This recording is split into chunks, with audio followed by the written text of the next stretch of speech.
വിഷമിക്കാതെ, സാറ് രാത്രിയിലോ നാളെ രാവിലെയോ ഇങ്ങെത്തും. നാളെ രാവിലെ പോകേണ്ടതല്ലേ കേട്ടോ. എനിക്ക് ആകെ പേടി തോന്നുന്നു. ടൂറിസ്റ്റുകളെ തട്ടിക്കൊണ്ടു പോകുന്ന ചില ക്രിമിനൽ ഗ്രൂപ്പ് ഇവിടങ്ങളിൽ ഉണ്ടെന്നല്ലേ പോലീസുകാർ പറഞ്ഞത്? അത് ശരിയാ. ഞാനിവിടെ വന്നിട്ട് 6-7 വർഷമായി. പക്ഷെ അവരാരെ ഉപദ്രവിച്ചതായി ഞാൻ കേട്ടിട്ടില്ല. ചിലപ്പോ കാശോ മറ്റു വിലപിടിപ്പുള്ള സാധനങ്ങളോ തട്ടിയെടുക്കാറുണ്ട്. മനസ്സിനെ ധൈര്യപ്പെടുത്തി മാഡം ചെന്ന് കിടന്നുറങ്ങും.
ഒരു മാറ്റം.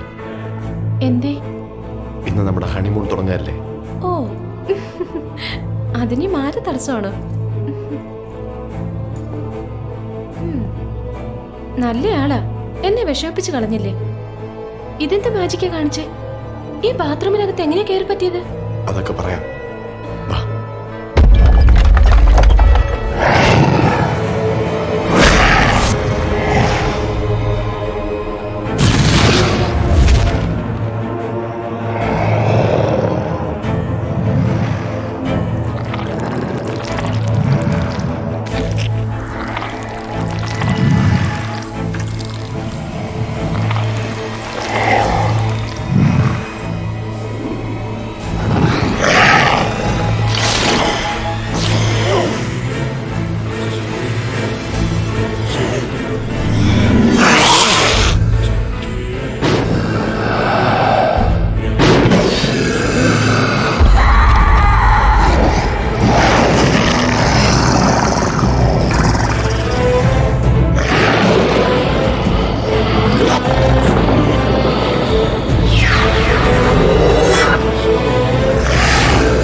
എന്റെ കർത്താവേ, എന്നാലും നീ എന്നോട് ഈ ചതി ചെയ്തല്ലോ.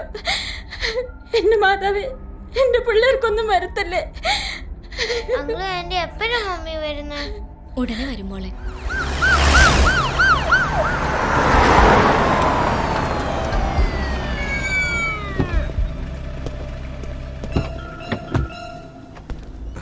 നമസ്കാരം സർ. നമസ്കാരം. മന്ത്രി IPS കാരൊക്കെ ഉള്ള തറവാടാ. പറഞ്ഞിട്ടെന്താ കാര്യം? റൊമാനിയയിൽ വെച്ച് ഭാര്യയും ഭർത്താവിനെയും കൂടെ കൊള്ളക്കാര് തട്ടിക്കൊണ്ടുപോയത്. തിരുമേനി, എനിക്കൊരു സമാധാനമില്ല. പുതിയ ഇൻഫർമേഷൻ വല്ലതും കിട്ടിയോ? പിന്നെ ഇല്ല. ഡൽഹിയിൽ നിന്ന് എല്ലാ കാര്യങ്ങളും ചെയ്തു തരാമെന്ന് പാപ്പച്ചനല്ലേ പറഞ്ഞത്? റൊമേനിയയിലെ ഇന്ത്യൻ എംബസിയിലേക്ക് ഹോം മിനിസ്റ്ററെ കൊണ്ട് തന്നെ വിളിച്ചു പറയിപ്പിച്ചിട്ടുണ്ട്. എന്തെങ്കിലും വിവരം കിട്ടിയാൽ ബെന്നി അവർ വിവരം അറിയിക്കും. രാവിലെയാണ് റോയച്ചൻ മിസ്സായത്. അന്ന് രാത്രി 10 മണി വരെ ഹോട്ടലിൽ ലൂസ് ചേച്ചിയെ കണ്ടവരുണ്ട്. അടുത്ത ദിവസം രാവിലെ തൊട്ട് ചേച്ചിയെയും കാണാതായി. റൂമിൽ നിന്ന് സാധനങ്ങളോ പണമോ ഒന്നും നഷ്ടപ്പെട്ടിട്ടുമില്ല. ഇതെന്നതാ പാപ്പച്ച, ഇതിനൊക്കെ പാപം ഞങ്ങൾ എന്നതാ ചെയ്തത്? അമ്മച്ച് വിഷമിക്കാതിരിക്കൂ. നാളെ കൂടി ഒരു വിവരവും കിട്ടിയില്ലെങ്കിൽ നേരിട്ട് ഇൻവെസ്റ്റിഗേഷന് ആളയക്കാന്നാ പ്രൈം മിനിസ്റ്റർ പറഞ്ഞിരിക്കുന്നത്. എല്ലാവരും സുഖമായി ഉറങ്ങിക്കോ, ഉറങ്ങിക്കോ, എല്ലാവരും ഉറങ്ങിക്കോ. വരുന്നുണ്ട് നിങ്ങളുടെയൊക്കെ യജമാനൻ, എല്ലാ മാസ്റ്റർ. അവനിങ് എത്തിക്കഴിഞ്ഞു. രാത്രിയുടെ 3-ാം യാമത്തിൽ എല്ലാ പ്രേതാത്മാക്കളും ഉണർന്നെഴുന്നേൽക്കണം. അവൻ അകമ്പടി സേവിക്കണം. O the king of darkness, come, I am inviting you my friends to taste the hot sweet blood of our beautiful girls.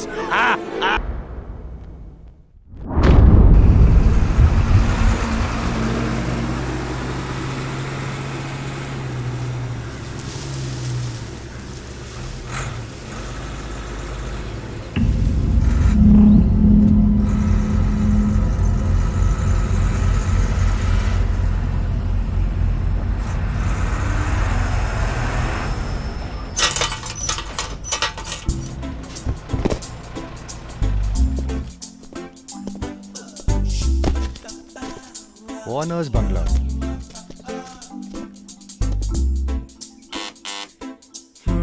ഇതൊരു പൊന്നാപുരം കോട്ട തന്നെ. ദൈവമേ, ഇവിടെ ഒരു മനുഷ്യനെയും കാണുന്നില്ലല്ലോ. ഇവിടെ ആരുമില്ലേ സാറേ?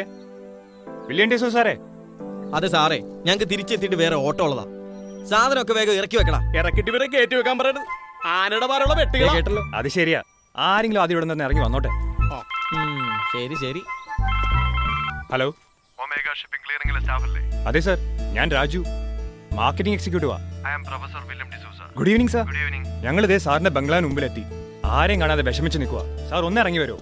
ഞാനിപ്പോ ബംഗ്ലാവിലില്ല, കുറച്ച് ദൂരെയാ, എത്താൻ ലേറ്റ് ആവും. അയ്യോ സർ, ഞങ്ങൾക്ക് ഇത് ഇറക്കി വെച്ചിട്ട് എറണാകുളത്ത് എത്താനുള്ളതാണ്. ലോറിക്കാരാണെങ്കിൽ ധൃതി കൂട്ടുക.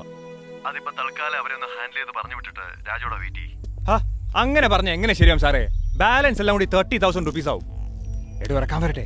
ഇങ്ങനെ ആളൊരു തൊട്ടി കേസാ. അല്ല സർ, ഞാനിവരോട് പെട്ടി പൊട്ടിക്കാതെ ഇറക്കണമെന്ന് പറഞ്ഞതാ. Very good. എനിക്ക് വേണ്ടി രാജോടെ 2 മണിക്കൂർ വെയിറ്റ് ചെയ്യണം. ബില്ല് അമൗണ്ടിന്റെ കൂടെ എക്സ്ട്രാ 10,000 കൂടെ ഞാൻ തരാം. Okay? Extra 10,000 for me? Yes. ഓ, എങ്കിൽ പിന്നെ ഹാൻഡിൽ ചെയ്ത് കഴിഞ്ഞു സർ. എടോ ഇറക്കിക്കോ. അങ്ങനെ തൊട്ടിയല്ല, സ്വർണ്ണ കട്ടിയാണ്. ഇവിടെ സ്വർണ്ണക്കട്ടിയുടെ കാര്യമൊക്കെ പറയുന്നേ? അല്ല സർ, പെട്ടിയെല്ലാം സ്വർണം പോലെ നോക്കിക്കൊള്ളണമെന്ന് പറഞ്ഞതാ. Okay fine Raju, thank you very much. Okay sir. അപ്പൊ സാറേ, ഞങ്ങൾ പെട്ടിയൊക്കെ ഇറക്കി വെച്ചിട്ട് പൊയ്ക്കോട്ടെ? ആ, നിങ്ങൾ പൊക്കോ. ഞാൻ ഇവിടുത്തെ സാറ് വന്നിട്ടേ വരുന്നുള്ളൂ. ശരി. Thank you sir. ഒന്ന് ബലത്തെ പിടിയടാ.